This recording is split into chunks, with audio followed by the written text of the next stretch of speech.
शुक्रिया अदा करता हूं कि आप हमारी कॉल पर यहाँ पर आए हैं, हमारी बात जो है वो लोगों तक पहुँचाने के लिए। सबसे पहले तो मैं अपने साथियों का इंट्रोडक्शन आपसे करा दूं। मेरे साथ सुनील भट्ट साहब हैं जो हमारे माइग्रेंट विंग के प्रेसिडेंट हैं। एडवोकेट आदित्य गुप्ता जी हैं, हमारे यूथ के स्पोक्स पर्सन हैं सचिन भगत जी। आज की जो प्रेस कॉन्फ्रेंस है उसके 3 मेन मकसद हैं जिनके लिए प्रेस कॉन्फ्रेंस हम आज करने जा रहे हैं।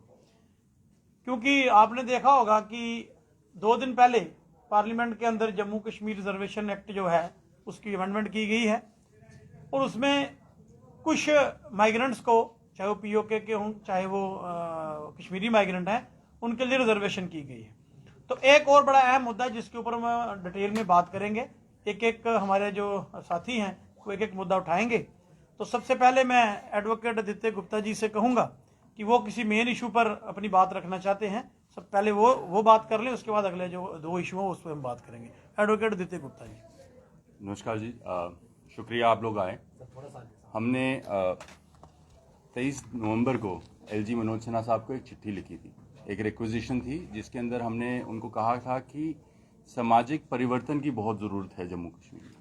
उस सामाजिक परिवर्तन के लिए वो श्राइन बोर्ड जो है, श्री माता वैष्णो देवी श्राइन बोर्ड है, उसके सिपहसालार वही हैं, वही चलाते हैं। और बोर्ड का एक प्रोविजन है दफ़ा 5 के अंदर, जिसके अंदर हमने कहा था कि आपको अमेंडमेंट करने की ज़रूरत है।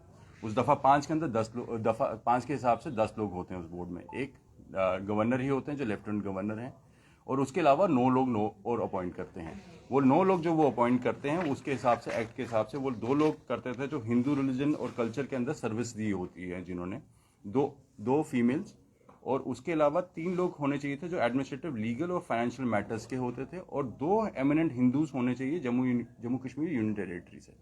हमने इनको कहा है कि साहब इसके अंदर आप अमेंडमेंट कीजिए, क्योंकि इसके अंदर हमें जो अमेंडमेंट जो हमने इनसे सीख की है और एलजी साहब को लिखा था, उसकी रीज़न दिए थे। हमने कहा था कि आप इसके अंदर 2 permanent resident Dogra women incorporate कीजिए वर्ड। दूसरा हमने कहा था 2 कश्मीरी पंडित्स मैंडेटरीली इसका हिस्सा होना चाहिए। तीसरी बात हमने कहा था 3 परमानेंट रेजिडेंट डोगराज होने चाहिए जम्मू कश्मीर के, जो एडमिनिस्ट्रेटिव और लीगल मैटर्स को हैंडल करते हो। उसके अलावा एक रिप्रेजेंटेटिव होना चाहिए शेड्यूल कास्ट कम्युनिटी का, जो जम्मू खिते का होना चाहिए, जो डोगरा होना चाहिए। तीसरा हमने कहा था 1 परमानेंट रेजिडेंट हिंदू जो अदर बैकवर्ड कास्ट कैटेगरी से आते हैं, उनमें से होना चाहिए। पर्पस ये था ताकि इस पूरे श्राइन बोर्ड के अंदर ये हर समाज के, क्योंकि इसकी रिक्वायरमेंट है कि हिंदू ही होना चाहिए, तो रिक्वायरमेंट है कि समाज के अलग अलग तबके से, अलग अलग सोशल बैकग्राउंड से लोग उस श्राइन बोर्ड के अंदर होना चाहिए, क्योंकि माता हमारे यहाँ विराजमान है। एक्ट हमने बनाया है, यहाँ पे कंट्रीब्यूशन जम्मू कश्मीर में जम्मू के लोगों की है श्राइन बोर्ड। और सिमिलरली ही हमने एक और रिप्रेजेंटेशन दी है, एक और रिक्वेजिशन दी है, जहाँ पर हमने अमरनाथ श्राइन बोर्ड के अंदर भी ऐसी ही अमेंडमेंट मांगी है।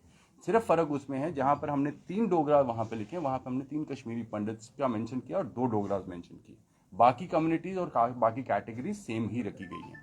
पर्पज ये है कि इससे ओवरऑल जितना समाज के अंदर एक डिफरेंशियल है, आपने फाइनेंशियल रिप्रेजेंटेशन तो दी हुई है या एसेंशियल रिजर्वेशंस तो दी गई हुई हैं जो रिजर्वेशन का बेनिफिट है, लेकिन सामाजिक रिजर्वेशन कि उनका समाज के ये तबके ये भी उस जगह पे, क्योंकि माता के बोर्ड के अंदर, माता के श्राइन के अंदर अगर इनकी भागीदारी होगी, उससे एक सामाजिक अपलिफ्टमेंट होती है। समाज के अंदर एक डिस्क्रिपेंसीज जो चलती हैं, जो जिसको हम बोलते नहीं हैं, बट हम सबको पता है कि किस किस्म के लटफाज इस्तेमाल किए जाते हैं एक कम्युनिटी दूसरी कम्युनिटी के लिए, उस चीज़ को बाउंड करने के लिए, क्योंकि माता का एक दरबार एक ऐसी जगह है जहां पर ये सब लोग एक ही नज़र से देखे जा सकते हैं। इसलिए हमने ये अमेंडमेंट की थी। और उसके अलावा एक दफ़ा 8 के अंदर हमने डिबारमेंट है कि कौन कौन इसमें डिबार किया जा सकता है। उसमें हमने कहा है कि आप एक प्रोविजन ऐड करें कि वो आदमी इनकॉर्पोरेट नहीं हो सकता माता वैष्णो देवी श्राइन बोर्ड का मेंबर जो परमानेंट रेजिडेंट जम्मू कश्मीर का नहीं था प्रायर टू 5 अगस्त 2019। कहने का मतलब यह है कि वो जम्मू कश्मीर का ही वासी होना चाहिए, स्टेट सब्जेक्ट होल्डर होना चाहिए, उसी को आप रखें। क्योंकि ये जो यहाँ पर श्राइन बोर्ड का गतिविधि चलती है, जिस तरीके से कंट्रीब्यूशन चलती है, हम लोग सब कंट्रीब्यूट करते हैं, सामाजिक भी तो परिवर्तन लाना है, उसके लिए हमने ये रिक्वेजिशन लिखी थी। एलजी साहब इसके बारे में चुप हैं, उन्होंने कोई इसके ऊपर कोई मूवमेंट नहीं की है, ये फाइल उनके पास पड़ी हुई है, बट किसी किस्म की उन्होंने इसके ऊपर कोई तवज्जो नहीं दिया हुआ। तो हमने सोचा कि हम आपके माध्यम से ये बात सब लोगों तक पहुंचाए और एलजी साहब तक भी पहुंचाए, ताकि वो अपना जो वक्त नागालैंड का स्टेट दिवस मनाने में या नॉर्थ ईस्ट के स्टेट दिवस मनाने से हटाकर जम्मू के लोगों के बारे में और जम्मू कश्मीर की के सामाजिक परिवर्तन के बारे में वहां पर भी थोड़ा बहुत कंसंट्रेट करें। शुक्रिया आदित्य जी। ये एक मुद्दा था, और जो दूसरा है मुद्दा है हमारे सुनील भट्ट साहब हैं कि खुद भी कश्मीरी माइग्रेंट हैं, और ये रिजर्वेशन बिल के ऊपर जो कल पार्लियामेंट में हुआ है तो उसके ऊपर ये भी अपना इशू जो है कश्मीरी माइग्रेंट का ये उठाएंगे, उसके बाद अगला इशू की बात करेंगे। सबसे पहले आप लोगों का शुक्रिया, आप आए और हमारी बात पूरे लोगों तक पहुंचा। जो कल 2 दिन पहले जो बिल पास हुई है, सबसे पहले ये कश्मीरी पंडितों के लिए नहीं है, ये कश्मीरी माइग्रेंट है। उस कश्मीरी माइग्रेंट में कश्मीरी मुस्लिम भी है, कश्मीरी सरदार भी है और कश्मीरी पंडित भी है। अब नतीजा ये है कि हमारी डिमांड थी रिजर्वेशन, लेकिन उन्होंने दी है नॉमिनेशन।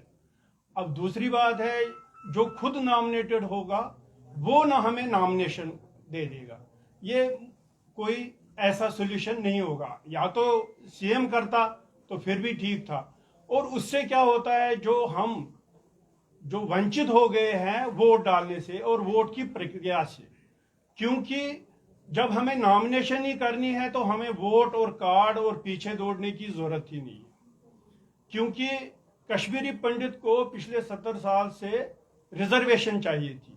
अगर रिजर्वेशन होती तो कश्मीर जो दिल्ली की जो है उनकी जो पॉलिसी है कि हम इनको रिहेबिलिटेट करेंगे, उस रिहेबिलिटेशन में वो स्टून का काम करता है। क्योंकि जब हम रिहेबिलिटेट होते उधर, जब हमारी रिजर्वेशन होती है, कोई भी यही 2 सीटें अगर रिजर्व होती, नॉमिनेशन के बदले रिजर्व होती, तो कश्मीरी पंडित ही उन 2 जगह में खड़ा हो जाता, और हमारी मेजॉरिटी जो कम्युनिटी है वो हमें वोट करके इलेक्ट करके असेंबली में भेजती।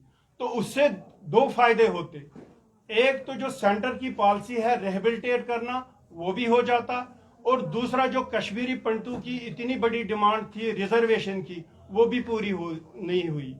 और नतीजा यह है कि आज आप देख लीजिए 370 पे भी यहाँ खुशियां मनाई गई। आज हालात क्या है आप लोगों के सामने है।